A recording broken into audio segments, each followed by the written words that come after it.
Le turbocompresseur comprime l'air d'admission afin d'augmenter la quantité d'air admise dans les cylindres d'un moteur. Une quantité de carburant plus importante peut être ainsi injectée à cette masse d'air. Ceci permet d'augmenter le couple et la puissance d'un moteur sans pour autant augmenter sa cylindrée. Le turbocompresseur est constitué principalement des éléments suivants: une turbine, un compresseur, un arbre et un palier central équipé de roulements ou de bagues. Les gaz d'échappement sortent du moteur avec une certaine vitesse de circulation. Les gaz d'échappement entraînent la turbine.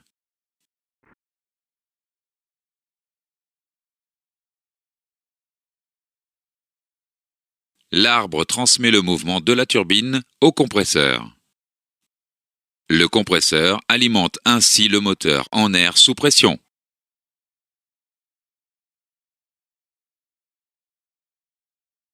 Le palier central en contact avec les gaz d'échappement s'échauffe. Le compresseur est protégé de la chaleur par le palier central. Le circuit d'huile assure le refroidissement et la lubrification des éléments du palier central. Certains turbocompresseurs possèdent un passage d'eau relié au circuit de refroidissement du moteur pour dissiper la chaleur. L'air en sortie de compresseur s'échauffe. Pour augmenter la performance de certains moteurs, un échangeur d'air est rajouté. L'échangeur abaisse la température de l'air comprimé pour augmenter la quantité admise dans les cylindres.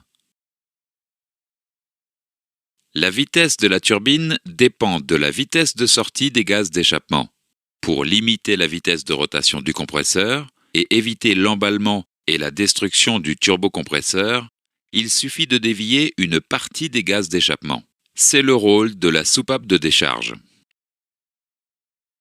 Lorsque la pression de suralimentation atteint une certaine limite, la soupape de décharge s'ouvre et évacue une partie des gaz d'échappement. Certaines soupapes de décharge sont pilotées par le calculateur d'injection. Voyons maintenant les différents types de turbocompresseurs. Le turbocompresseur à géométrie variable multi-ailette est composé principalement des éléments suivants: un compresseur, une turbine, des ailettes et une commande pneumatique. Les ailettes sont situées sur la turbine. La régulation de la vitesse de sortie des gaz d'échappement est obtenue en modifiant l'orientation des ailettes. L'orientation des ailettes est modifiée par le calculateur d'injection pour augmenter ou diminuer la vitesse de rotation de la turbine en fonction de la charge du moteur. Le calculateur d'injection assure le pilotage des ailettes au moyen de la commande pneumatique. Voyons maintenant le turbocompresseur à tiroir coulissant.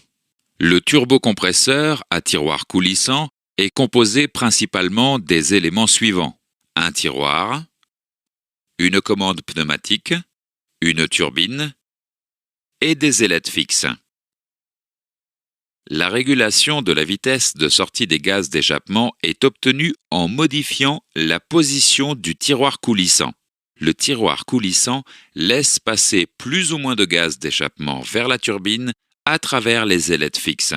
La position du tiroir est modifiée par le calculateur d'injection pour augmenter ou diminuer la vitesse de rotation de la turbine en fonction de la charge du moteur. Le calculateur d'injection assure le pilotage du tiroir coulissant au moyen de la commande pneumatique. Voyons maintenant le fonctionnement du clapet anti-pompage. Certains moteurs à essence possèdent un clapet anti-pompage qui dérive l'air d'admission et empêche une surpression sur le compresseur. Lorsque le papillon est ouvert, le moteur aspire l'air d'admission. Lorsque l'accélérateur est relâché rapidement, le papillon se ferme et la pression augmente dans le conduit d'admission. C'est le phénomène de pompage. Le clapet s'ouvre alors et fait chuter la pression. Attention, le pompage peut entraîner des dommages au compresseur. Certains moteurs sont équipés d'un turbocompresseur à double conduit d'échappement. Cette configuration améliore l'efficacité du turbocompresseur en uniformisant l'arrivée des gaz d'échappement sur la turbine. Les gaz d'échappement des cylindres 1 et 4 et les gaz d'échappement des cylindres 2 et 3 arrivent séparément sur la turbine.